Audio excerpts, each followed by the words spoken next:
Hello friends, welcome to ASO classes.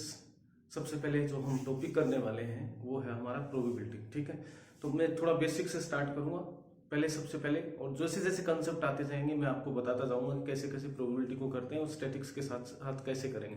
तो सबसे पहले जो स्टार्ट कर रहा हूं मैं वो कर रहा हूँ कंडीशनल प्रोबेबिलिटी। देखिए प्रोबेबिलिटी क्या होती है ये सब आप जानते हो। इसकी दो अप्रोचेज होती हैं। एक तो प्रोबेबिलिटी जो चलती है वो थ्योरेटिकल चलती है। ठीक है, थ्योरेटिकल मेनली यही है। उसके साथ साथ एक हमारी जो होती है प्रैक्टिकल अप्रोच होती है। ठीक है, ये थ्योरेटिकल है, इसको हाइपोथेटिकल भी बोलते हैं। ठीक है, हाइपोथेटिकल यानी हाइपोथेसिस इसी से बनता है, इसी से चलता है। तो थ्योरेटिकल होगी। एक हमारी जो होगी प्रैक्टिकल, यानी जिसको क्या बोलते हैं क्लासिकल अप्रोच बोलते हैं। ठीक है, क्लासिकल अप्रोच या प्रैक्टिकल अप्रोच जो बोल सकते हो आप, राइट। तो दोनों को हमें करना। तो सबसे पहले हम स्टार्ट करते हैं थ्योरेटिकल वाला जो है हाइपोथेटिकल, जिसमें हम सबसे पहले मैं बता रहा हूँ आपको कंडीशनल प्रोबेबिलिटी, क्योंकि सबसे पहला टॉपिक यही है आपका। ठीक है, इससे पहले थोड़ी बहुत चीजें हैं वो मैं आते जैसे जैसे टॉपिक पढ़ेगा वैसे बताता रहूंगा। ठीक है, कंडीशनल यानी कंडीशनल प्रोबेबिलिटी क्या होती है, सबसे पहले इसको डिस्कस करेंगे। देखिए मैं आपको एक एग्जांपल से समझाता हूँ और वीडियो देखते रहना, क्योंकि आप जो वीडियो देखेंगे कंटिन्यूस, तो एएसओ का मतलब होगा कि ऐसी तैयारी कीजिए कि आपको क्या हो, मास्टरी हो जाए उसमें। और मास्टरी होगी तो जैसा भी क्वेश्चन आए वो कर सकते हैं। तो स्कैप मत करो। स्कैप करते हो तो क्या होता है कि आप वो जो कंसेप्ट मैं बताना चाहता हूँ कहीं बीच में छूट जाता है। तो प्लीज पूरा देखिए कंडीशनल प्रोबेबिलिटी क्या है। सबसे पहले मान लो मैंने एक बॉक्स लिया है। ठीक है, इससे समझाता हूं। इसमें 3 रेड बॉल हैं और 5 ब्लैक बॉल है, कोई दिक्कत नहीं। अब मेरे को बॉल निकालनी है 2। ठीक है, तो इस पूरे एग्जांपल से आपको सारा कंसेप्ट समझा देता हूं। देखिए 2 बॉल निकालनी है, 2 तरीके हैं। एक तो है विद रिप्लेसमेंट। ठीक है, यानी हमने वापिस रखा और निकाल लिया दोबारा। ठीक है, विद रिप्लेसमेंट यानी विस्थापन के साथ, विस्थापित किया और विद विस्थापन के साथ। और एक हमारा अप्रोच हो जाती है विदाउट रिप्लेसमेंट। समझना इसको, देखिए विदाउट रिप्लेसमेंट। अब विदाउट रिप्लेसमेंट का यानी विस्थापित नहीं किया। तो पहले इसकी बात करते हैं कि कंडीशन तो यही है, उसके बाद उसको बताऊंगा आपको कि कंडीशन क्यों नहीं आएगी उसमें। सबसे पहले बात करते हैं विदाउट रिप्लेसमेंट। मैंने 2 बॉल निकालनी है, कितनी, 2 बॉल्स। ठीक है, 2 बॉल निकालनी। मैं क्या करता हूं बॉल निकालने के लिए, सबसे सिंपल सा मेथड है कि मैं कह देता हूं कि 2 बॉल निकाली, फर्स्ट आई मेरी रेड और सेकंड आई मेरी ब्लैक। अब क्या होगा देखो, अगर मान लो मैं छोड़ देता कि सेकंड बॉल आती नहीं है, मेरे पास सेकंड है ही नहीं, सिंपल सा कंसेप्ट है। तो मैं क्या देखता भैया कि टोटल 8 पॉइंट्स हैं, उसमें से रेड आने की, ठीक है, रेड आने की प्रोबेबिलिटी क्या है, रेड है मेरे पास 3 फेवर में केस हो गए। प्रोबेबिलिटी ऑफ रेड बॉल मैं लिख रहा हूं, ये लिख, ठीक है, ये आ जाएगी 3/8। टोटल 8 है, सिंपल सी केस है, कोई दिक्कत नहीं। लेकिन मेरे को तो 2 निकालनी है और एक होनी चाहिए रेड और दूसरी होनी चाहिए ब्लैक। ऑर्डर लिखा हुआ, देखिए इंपॉर्टेंट चीज है ना प्रोबेबिलिटी। तो प्रोबेबिलिटी ऑफ ब्लैक ये निकालना चाहता हूं। तो क्या अब सैंपल पॉइंट यानी जो 8 थे, क्योंकि मैं ये निकाल चुका हूं, ठीक है, ये निकाल चुका हूं, सीधी सी बात है। तो इसका मतलब मेरे पास अब बॉक्स के अंदर कितनी बैग हैं, ये सॉरी कितनी बॉल है, बॉल है मेरे पास अब 7। तो इसका मतलब क्या हुआ, जो दूसरी बॉल ब्लैक निकलेगी ना उसके ऊपर कंडीशन लग गई। मैं ये कहता कि पहली ब्लैक निकाल रहा हूं तो कोई दिक्कत नहीं है, क्योंकि पहली बॉल है, टोटल जितने भी थे उतने हैं। लेकिन यहां जो कंसेप्ट है उसको समझने की कोशिश करिए, आपको समझ आ जाएगा कि पी बी कैसे निकाल सकता हूं, जबकि आर तो निकल चुकी है, बॉक्स में एक बॉल कम हो गई है। तो ये क्योंकि रिप्लेस नहीं किया है मैंने, तो इसको बोलते हैं हम कंडीशन लगा हुआ। यानी जब प्रोबेबिलिटी तो निकाल रहे हैं किसकी, ब्लैक बॉल की, लेकिन उससे पहले क्या कर दिया हमने, वो कंडीशन देखनी पड़ती है। तो उससे पहले हमने कर दिया कि रेड बॉल निकाल दी। तो इसको जब निकालूंगा तो इसको मैं पी बी नहीं लिखूंगा, पी बी स्लैश आर लिखूंगा। यानी जो पहली इवेंट हो चुकी है उसको लगाना पड़ेगा आपको। ये हो गई कंडीशन। इसका मतलब पढ़ेंगे क्या कि ब्लैक बॉल निकालने जबकि रेड हो चुकी है, ब्लैक निकालने जबकि रेड हो चुकी है। रेड मतलब निकाल चुकी है, पहली इवेंट हो चुकी है। आर क्या था, पहली इवेंट, फर्स्ट बॉल ड्रॉ करना। आर को क्या लिखूंगा मैं, first ball drawn is red, पहली जो बॉल है वो रेड है। अच्छा ब्लैक निकालनी, रेड निकल चुकी है, तो अब मेरे पास प्रोबेबिलिटी, क्योंकि ब्लैक निकल चुकी तो यहाँ सॉरी रेड निकल चुकी, तो एक रेड क्या हो गया, कम हो गया। अब मेरे पास ब्लैक तो 5 है, लेकिन टोटल कितने हैं, 7 है।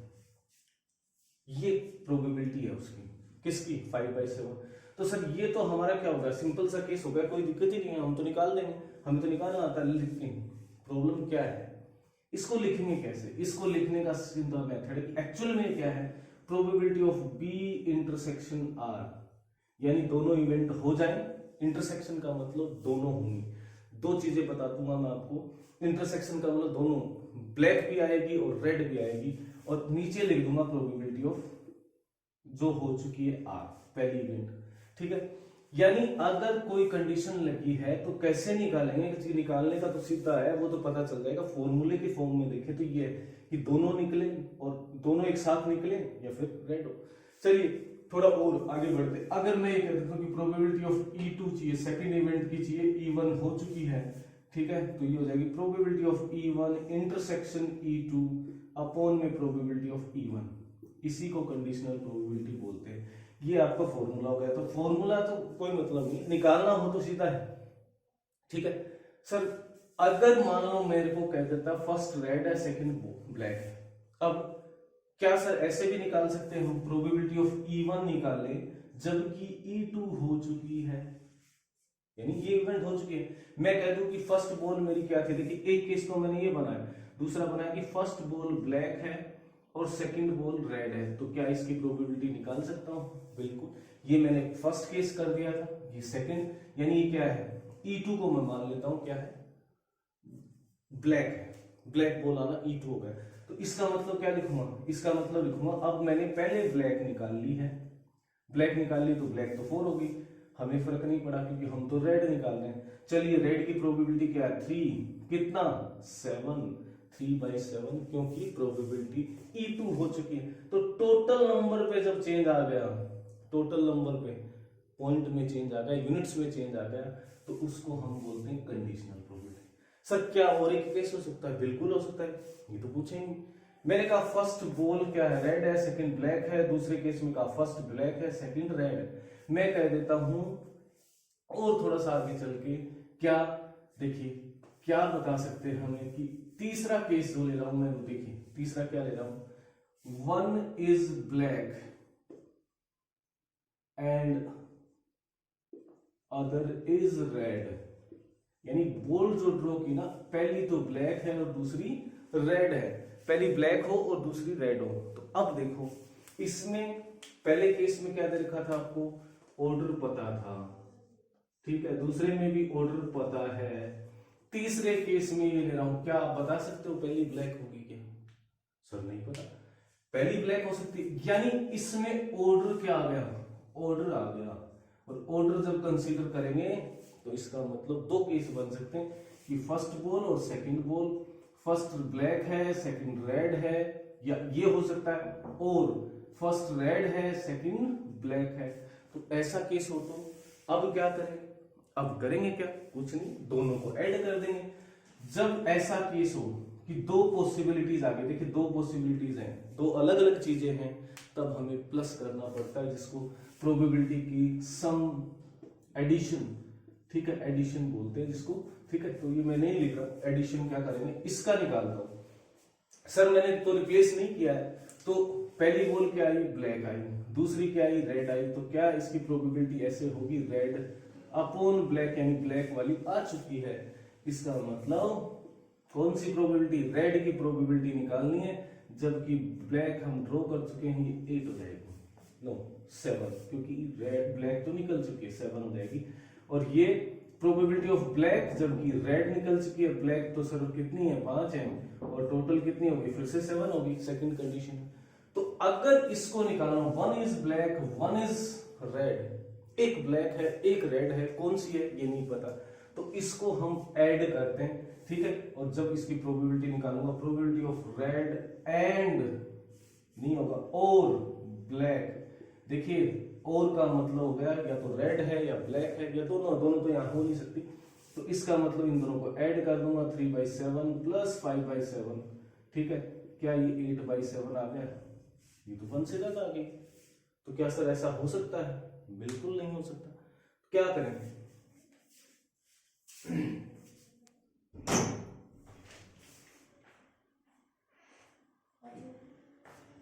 हाँ गलती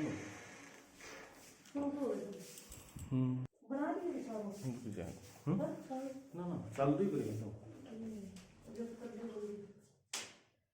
तो फिर गलती कहाँ हो रही है? देखिए हमने कहा कि फर्स्ट बॉल क्या है, ब्लैक है, सेकंड रेड है, लेकिन इसमें तो कंडीशन लगाई नहीं। कौन सी कंडीशन नहीं लगाई? अब देखिए ऑर्डर जब आ गया तो क्या करना है आपको कि ये 1 से ज्यादा नहीं हो सकती। इसका मतलब हमने जो कंसेप्ट किया वो गलत किया। इसका मतलब क्या करना पड़ेगा हमें?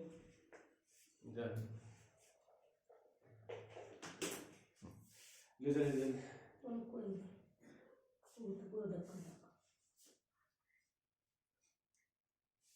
चुप कैसे ले जाए आगे जो चाहिए, ठीक है। और नल चलाओ, मैंने गेट बंद कर दिया, बंद कर जाएगा तो जानती। अच्छा बात ही बंद कर दूंगा।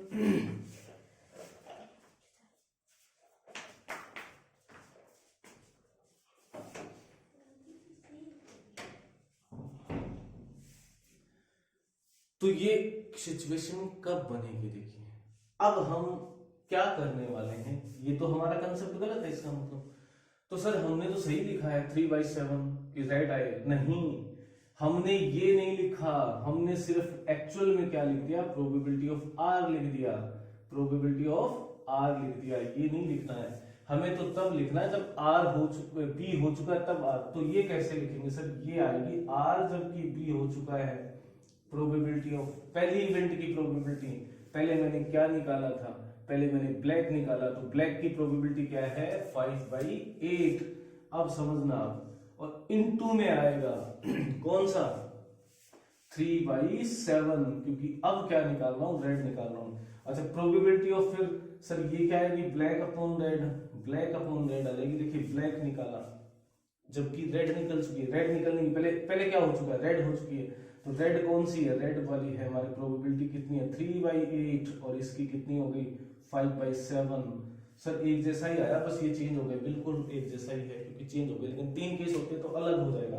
तो इसका मतलब टोटल प्रोबेबिलिटी जो होगी, प्रोबेबिलिटी ऑफ रेड और ब्लैक, ये देखिए अब आएगा वो सही आंसर।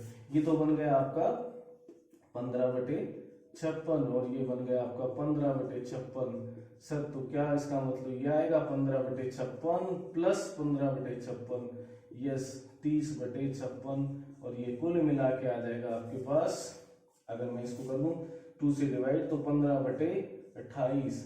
ये है प्रोबेबिलिटी। तो ध्यान रखिए थोड़ा सा, पहली इवेंट हो चुकी है तभी आएगी। अच्छा तो आपने यहाँ पे मल्टीप्लाई क्यों किया? ये क्यों किया? यही हमारी थ्योरम होती है मल्टीप्लिकेशन थ्योरम। कैसे होगी उसको भी डिस्कस करेंगे। तो सबसे पहले देखिए कंडीशनल प्रोबेबिलिटी में मैंने 2 चीजें की। पहले विदाउट रिप्लेसमेंट किया, ठीक है। तो सर अगर विद रिप्लेसमेंट हो तो क्या होगा? 3 चीजें हमने डिस्कस कर ली, ठीक है। कौन सी केस? जब ऑर्डर दे रखा था, जब ऑर्डर नहीं दे रखा है तो दोनों क्या आ गई? उसमें आ जाएंगी, एक्शन में आ जाएंगी दोनों चीजें। कौन सी? पहले क्या निकाली, फिर दूसरी, फिर पहली दूसरी, ठीक है। अब बात करते हैं किसकी? विद रिप्लेसमेंट की। चलिए पहले बोल रेड निकालते हैं, इसी केस की बात करते हैं। फर्स्ट केस की, हमारा जो पहला केस था और ये दूसरा केस है। फर्स्ट रेड है और सेकंड क्या है? ब्लैक है। तो सर प्रोबेबिलिटी क्या होगी? प्रोबेबिलिटी क्या होगी? Probability of red intersection black, यानी पहली रेड आए दूसरी ब्लैक आए, ऑर्डर से लिख दिया मैंने। सर प्रोबेबिलिटी क्या होगी? रेड आने की प्रोबेबिलिटी 3/8 इंटू, मल्टीप्लाई कीजिए क्योंकि 2 केस हो रहे हैं, 2 चीजें हो रही है, 2 इवेंट हो रही है, तो दोनों को करेंगे। और ये सर कितनी? 5/8, क्योंकि वापिस रख दिया हमने चेंज नहीं किया है, वापिस रखा हुआ है। इसका मतलब ये बनेगी 15/64। तो ये मेरा पहला केस हो गया। दूसरा केस क्या है? दूसरा केस क्या कर रहा है? Probability of black intersection red, यानी ब्लैक आए पहली, दूसरी रेड आए, दोनों आए और वो ऐसे आएंगे, तो ये बन जाएगा 5/8 गुणा 3/8, और ये बन जाएगा आपका 15/64। इसमें क्या होता है? यहाँ चेंज नहीं आता है, टोटल पॉइंट वही रहते हैं, और जब टोटल पॉइंट वही रहते हैं तो क्या बनता है? उसको हम बोलते हैं, देखिए इंडिपेंडेंट इवेंट, और इससे क्वेश्चन पूछना ही पूछना है, इवेंट, ठीक है, ये बोलते हैं इंडिपेंडेंट, ठीक है, ये शॉर्ट में लिख देंगे। तो इंडिपेंडेंट इवेंट स्वतंत्र घटनाएं जिसका एक का होने पे क्यों नहीं होगा। देखिए पहली बॉल मैंने रेड निकाली तो क्या दूसरी पे कोई असर पड़ा? नहीं पड़ा, क्योंकि टोटल तो उतनी हो गई। लेकिन कंडीशन जब थी, ये भी कंडीशनल लिख सकते हो, लेकिन जब कंडीशन थी तो इसका मतलब क्या था कि पहले निकलने के बाद वापिस रखा ही नहीं है, तो टोटल पॉइंट चेंज हो गया। यहाँ टोटल पॉइंट चेंज नहीं, तो सर थर्ड केस में इसमें क्या होगा? थर्ड केस में कुछ नहीं होगा, यहाँ पे ऑर्डर नहीं दे रखा होता है, तो हम क्या करते हैं, probability of one is red, पहली रेड दूसरी पहली ब्लैक दूसरी red, plus probability of red intersection black, यानी दोनों ऑर्डर कंसीडर कर लेंगे और दोनों की प्रोबेबिलिटी सेम ही आ रही है, कोई बात नहीं है, वो 64 प्लस 15/64, ठीक है, यानी 30 बटे क्या आ गया, 64 आ गया, यानी 15/32 आ गया। तो क्या असर पड़ा? बिल्कुल पड़ा। जब कंडीशन थी तो 28 आ रहे थे नीचे, यहाँ 32 आ रहे हैं। आई होप यू अंडरस्टैंड, समझ आ गया। इसी को देखिए, ये जो मैं समझाना चाह रहा हूं, यहां देखिए, यहां मैं मल्टीप्लाई कर रहा हूं, ठीक है सर, ठीक है, और यहां मैं क्या कर रहा हूं, ऑर्डर है तो ऐड भी कर रहा हूं।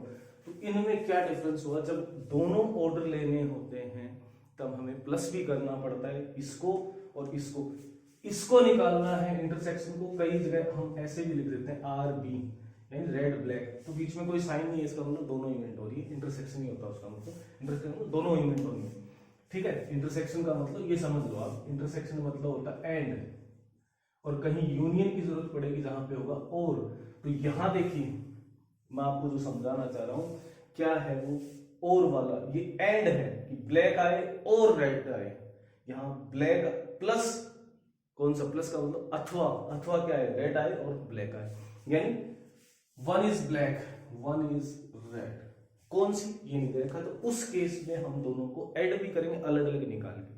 तो ये समझ आ गया। तो इसी को देखिए और थोड़ा एलिब्रेट करते हैं, ठीक है, जिसको हम बोलते हैं मल्टीप्लिकेशन थ्योरम ऑफ प्रोबेबिलिटी।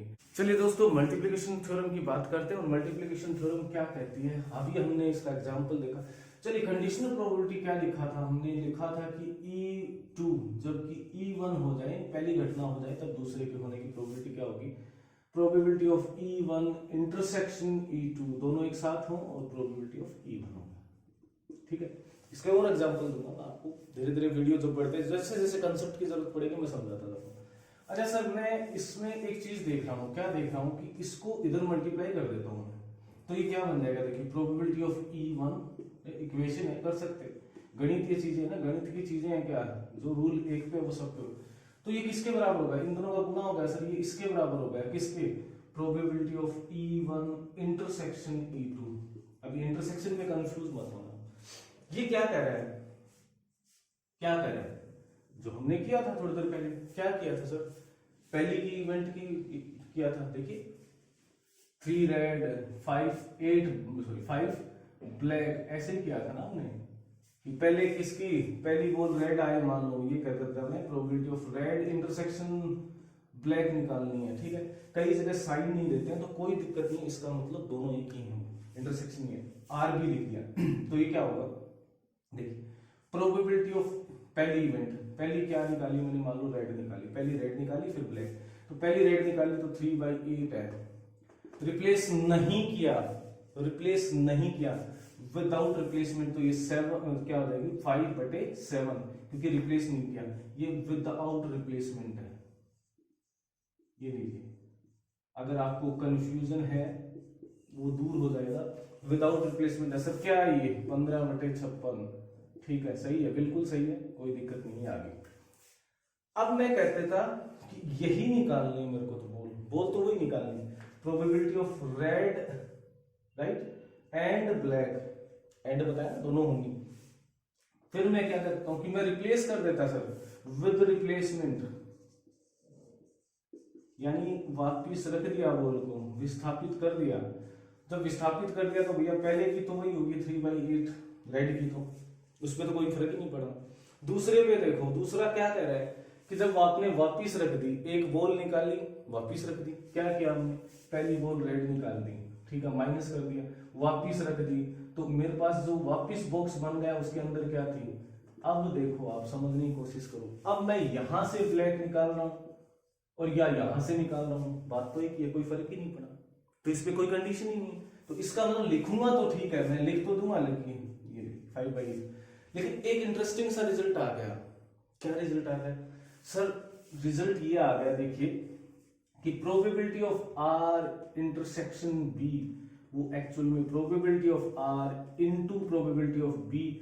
अब अपॉन में ए लिखने की जरूरत ही नहीं है, क्योंकि बी ए पे कोई कंडीशन ही नहीं लगा रहा है, और जब कंडीशन नहीं लगा रहा तो कंडीशनल प्रोबेबिलिटी कहां से।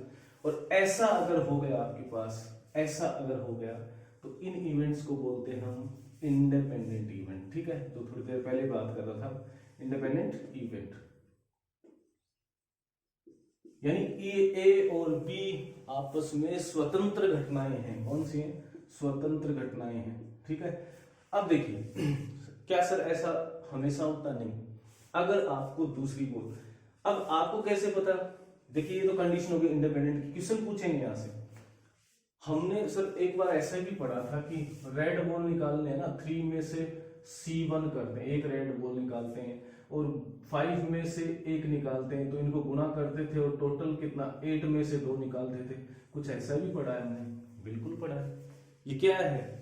क्योंकि 3 में से एक को सेलेक्ट करना, कॉम्बिनेशन है, 5 में से एक को, यानी 3 रेड बॉल में से एक निकालना, 5 में से एक निकालना, दोनों का गुना किया और नीचे लिख दिया। तो वही है ये डायरेक्ट जब निकालते हैं, अगर मैं ये लिख दूं probability of R intersection B, तो मैं सीधा लिखता हूं, तब यही लिखता हूं। और अगर ये वाली प्रोबेबिलिटी हमने ऐसे निकाली और अलग अलग निकाल के अगर गुणा किया, दोनों बराबर आ जाती हैं, तो इवेंट क्या है? इंडिपेंडेंट है। ये इवेंट हमने अभी पढ़ी, इंडिपेंडेंट इवेंट क्या होती है। अब मैं बात करता हूं, देखिए किसकी, एक होता है इंडिपेंडेंट स्वतंत्र घटनाएं, एक होती अपवर्जी घटनाएं। ये कौन सी होती हैं? देखिए इनको बोलते हैं एक्सक्लूसिव, म्यूचुअली एक्सक्लूसिव इवेंट्स। यानी अगर कहीं पे आपके पास क्या है, प्रोबेबिलिटी ऑफ ए पहली इवेंट दूसरी इवेंट दोनों का इंटरसेक्शन अगर 0 आ रहा है, तो वो क्या होंगी? म्यूचुअली एक्सक्लूसिव होंगी। इंडिपेंडेंट में दोनों का गुणा किसके इक्वल होता है? इंटरसेक्शन के। एक्सक्लूसिव में क्या होगा? इंटरसेक्शन का जो प्रोबेबिलिटी होगी वो 0 होगी। जैसे मैं आपको एग्जांपल देता हूँ एक्सक्लूसिव का, ठीक है। इंडिपेंडेंट का मैंने आपको पहले ही बता दिया, थोड़ा सा वो डिस्कस करेंगे आगे जब नेक्स्ट वीडियो करेंगे, तो इसी को स्टार्ट करके इस पे क्वेश्चंस लेके फिर आगे बढ़ेंगे। तो पहले म्यूचुअली एक्सक्लूसिव इवेंट्स क्या होते हैं, मैंने बताया ना, टॉपिक में बीच में आपको कंसेप्ट बताता रहूंगा। तो ए इंटरसेक्शन बी 0 है। मान लो मैं एक डाई को रोल करता हूँ, ठीक है, डाई इज रोल्ड, ठीक है, डाई को रोल किया, फेंक दिया पासे को, और इवेंट हमारे पास आउटकम तो ये आने 4, 5 और 6। मैं कहता हूं ए क्या है? ए है लेस देन 3i, और बी क्या है? Less than, sorry greater than करते हैं, ग्रेटर देन 5i। तो क्या ये दोनों इवेंट्स एक्सक्लूसिव है? एक्सक्लूसिव है, क्यों? क्योंकि कुछ भी कॉमन नहीं। 3 से कम आना अलग चीज है, 5 से ज्यादा आना, दोनों को एक साथ लेके आना, यानी ऐसा नंबर कहीं एग्जिस्ट करता है क्या जो 3 से तो क्या हो, छोटा हो, और 5 से क्या हो, बड़ा हो, 5 से। क्या ऐसा नंबर है इसमें? ऐसा कोई नंबर नहीं है, क्योंकि 3 से छोटा तो क्या है, 1, 2 है, और 5 से बड़ा क्या है, 6। दोनों एक साथ नहीं आ सकते। इसका मतलब इनका इंटरसेक्शन क्या है? Probability of A intersection B, अगर इन दोनों की बात करें तो ये 0 है। इसका मतलब ये क्या है? म्यूचुअली एक्सक्लूसिव इवेंट है। अच्छा सर क्या इसमें भी थी म्यूचुअली एक्सक्लूसिव? बिल्कुल। अगर मैं ये कहता कि एक रेड निकाली हमने, एक ब्लैक निकाली, मैं ये कह रहा था कि red, right, red and black हो, क्या हो? रेड एंड ब्लैक, तो इसका मतलब रेड या तो रेड हो या ब्लैक हो, वो एक अलग केस है। यहां क्या करें? रेड एंड ब्लैक, क्या ऐसी बोल है जो रेड भी है और ब्लैक भी है? नहीं है। तो इसका मतलब वो प्रोबेबिलिटी क्या हो जाएगी? Probability will be R and B equal to, अगर एंड लिख रहा हूं क्या हो, ब्लैक भी हो और रेड भी हो तो वो क्या होगी, जीरो होगी। तो आई होप आपको समझ आ गया। मल्टीप्लिकेशन थ्योरम का मैंने थोड़ा सा इंट्रोडक्शन दिया, उसको कंडीशनल प्रोबेबिलिटी से अटैच किया, और उसके साथ साथ हमने क्या किया, अपवर्जी घटनाएं कौन सी थी, दो कंसेप्ट हमने किए, क्योंकि कई बार इसमें से क्वेश्चन पूछ लेते हैं, कई बार आपको मल्टीप्लिकेशन थ्योरम के बारे में पूछते हैं। इसको और डिटेल में करते जाएंगे आगे आगे, ठीक है। Thank you for watching.